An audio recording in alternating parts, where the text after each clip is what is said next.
अब लो, दुर्भाग्य था कि दूसरे दिन भी वही टिफिन में जो रोज आता था। अब सब निर्णय लिए और जाकर के छत से कूद गए। किसी का टांग टूटा, किसी का जो है हाथ टूटा, किसी का पैर फूटा, सब हॉस्पिटल में भर्ती हुए। पत्नियों को सूचना मिली, सब देखने गए। देखने लगे, राम ये क्या कर डाले? बोले ऐसे ऐसे था और हम लोग निर्णय लिए। तो बोले बता दिए, जीवन कभी आमलेट नहीं देते, न पिज्जा देते, वो कहने आमलेट देते, कभी नहीं, जो कहते वही बना देते। आपको बताना चाहिए था। ये मूर्ख जैसा काम करके हाथ पैर तोड़ लिया। अपने अपने पतियों के पास रो रही है, देख नहीं था सामने।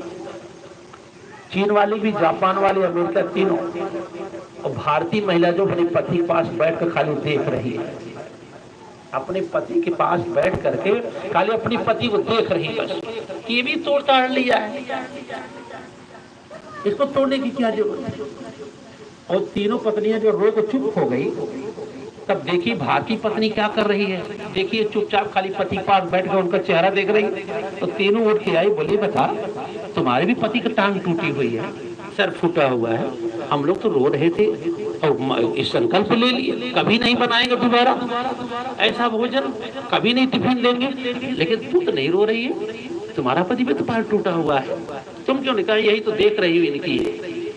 भारतीय पत्नी क्या बोली? यही तो इनकी देख रही है कि ये क्यों कूद गया। ये तो स्वयं टिफिन बॉक्स बनाता था अपना, ये देखी देखा टूट गया, ये देखी देखा कूद गया। ये तो खुद ही टिफिन बॉक्स बना के लाता था, तो अपना बदल लिया होता। तो नकल उतारने बड़े तेज है, कितने नकल उतार करके नर्क में जा रहे हैं। इसलिए देखिए मत दूसरा कैसा क्या कर रहा है। अरे आप देखो समता का काजल लगा करके कि मेरा परिवार सात्विक है कि नहीं, उसका आहार कैसा है, उसका व्यवहार कैसा है, सुबह से शाम तक उसकी यात्रा कैसी है, इसको कम से कम निग्रह करो ना आप। मैंने कहा जन्म एक साधारण बात है, लेकिन मृत्यु ये असाधारण बात है, क्योंकि अंतिम निर्णय जो है मृत्यु के समय होता है। आपको जाना कहाँ है ये जीवन से नहीं पता चलता, अंतिम में पता चलेगा कि अंत काले मामेव स्मरण मुक्ता कलेवर। आपका स्मरण कैसा है, आप किसकी याद में शरीर त्याग रहे हो, वहीं जीव जाएगा। अब जरा सोच लो कि बचपन से लेकर के मृत्यु तक जो जीवन की यात्रा है वो आपकी कैसी है। आप वही निर्णय लेना, उठना बैठना, चलना सोना खाना पीना आपका कैसा है, जो अंतिम के समय आप लड़ाई जीत जाओ। ये साधारण बात है। यहाँ जो जीवन चल रहा है सुख दुख मेरी गरीबी का, मैंने बताया पूरी आत्मा और परमात्मा में जो याद करता है। अभी ये भी बताया कि स्वर्ग और नर्क मनुष्य अपने साथ लिए चलता रहता है। कब वो नर्क में खड़ा हो जाए, कब स्वर्ग में खड़ा हो जाए। जब क्रोध से आप भरते हो, जब लोभ और मोह से भरते हो, जब अहंकार से भरते हो, तब तक जान लो नर्क में खड़े हो। ये स्थिति आपकी दिखे तो जान लीजिए कि नर्क में है। अब यही नर्क है।